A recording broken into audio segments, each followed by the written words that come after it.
right, y'all. According to the weather people, this is going to be the last really cool day. You know, I only said this in Alaska, and I was kidding around on freesetting.com the other day that, hey, y'all, look on the bright side. It's going to get up to 0 today. But it's a little bit better. It started out at 10 this morning. But, hey, the nature of this life, and you do it no matter the challenge. Hey, remember, before I forget, if you haven't checked it out already, y'all, the best farm permaculture preparedness podcast out there, the Permaculture Pipcast, down below. Go over there, sign up. We're going to be doing a giveaway on a pretty cool, neat, hilarious item. So go check it out there. So these guys have essentially been in this thing for about a week. We'll call it a week. And, you know, they move. We've been moving it pretty much every single day where they get a little bit of stockpiled forage. And, you know, because it's not, unless we're going to move it 10 times a day, it's not enough. So we've been throwing a little bit of hay in there as well. Not going to make it a habit of that. Now, here's what's going to happen today. So they're very comfortable around Michelle. As you can see, they're comfortable around pretty much everybody.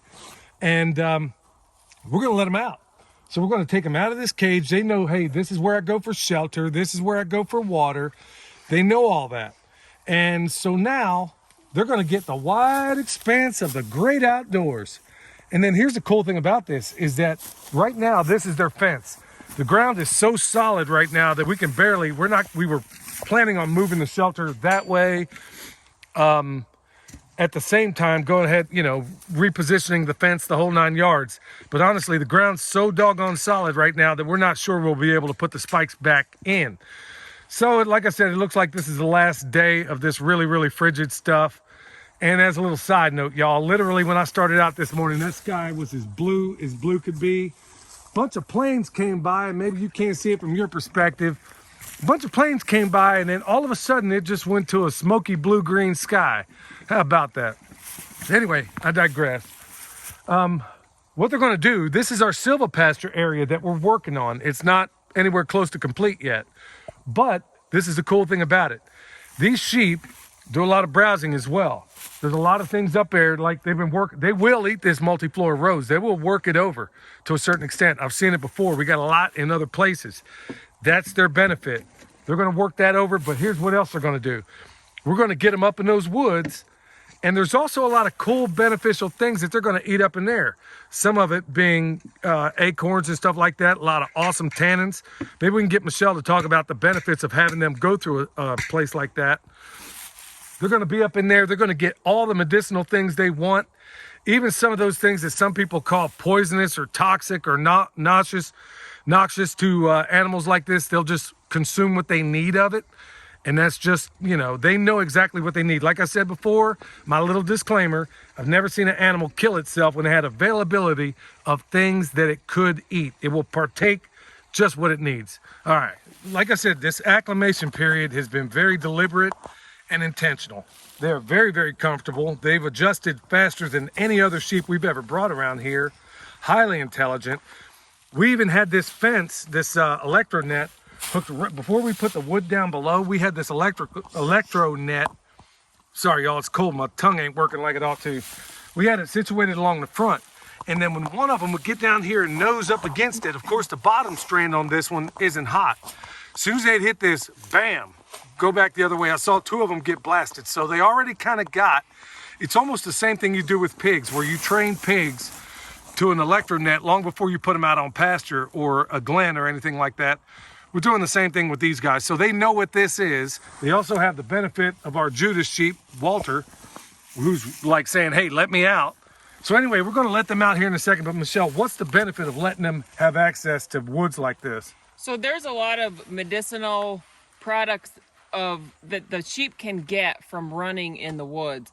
So just for example, your oaks, the acorns, they'll eat the acorns, and there's a lot of tannins in the oak leaves and also in the acorns that help with their parasites. So that's just one example of things that they're getting out of the woods that they're not getting in a complete grass-based system. Right, and we've noticed also with these sheep, they eat just about everything a goat eats. Yeah, without the management issues. They love the browse. I mean, I think that's probably their favorite kind of forage is the browse. All right, so now with that said, we're going to go ahead and Walter knows what time it is. I guess he got the memo.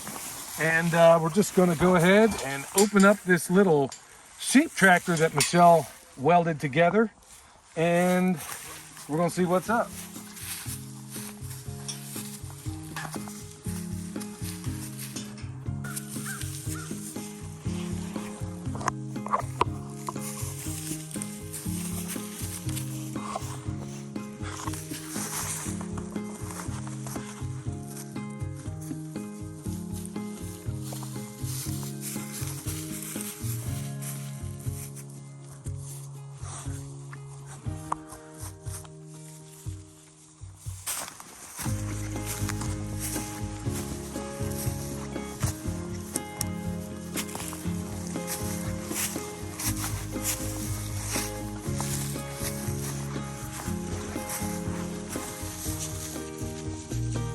All right, so here we go. They're out there, and there's nothing, and I've said this, I used to say it all the time in some of the earliest videos, but I'll be perfectly honest, there is nothing that gives me more joy in doing this work, even on cold days like this, than seeing animals on new ground. And I don't care what that animal is, whether it's a pig, sheep, chicken, cows, it doesn't matter.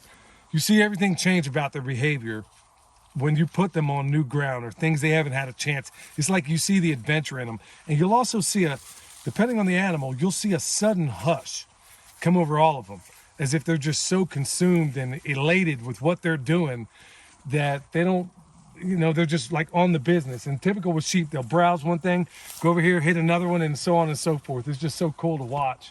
And of course it gives her, how much joy do you have in your heart right now, my dear? But even up that hill, y'all, a little side note, there's some of that Chinese silvergrass that came in over from the neighbor's side. We're going to see what they're going to do with that too. And we'll cover that more in the future. But you're probably asking, well, how do you get them back in here? Well, we can use the net to our advantage. We'll take this up, put it right here at this corner. And then literally one person can walk around, because these animals always, this is why we trained them to this, because they now see it as a secure place for them to hang out. So at the end of the day, we can literally walk around there with my hands out, kind of like you do with chickens, walk the edges, have them come over where their number one point of egress is going to be right here inside there. So it's a continual training thing, but these animals are highly intelligent, way more intelligent than any other sheep we've ever had. Michelle's going to go ahead and turn the fence on, and what's going to happen really at this point, at the end of the day, we'll get them back in here. Remember, we have rings of protection, the inner ring, the middle ring, and then the woven wire fence that we have all the way around this property is the outer ring. And then of course we got the greatest Pyrenees out here doing patrols. So we have multiple layers of protection. But what's critical, at least right now, is to make sure that they go back in here at night. That's what we want. All right, y'all, remember, check out the Permaculture Pimpcast. You'll be glad you did.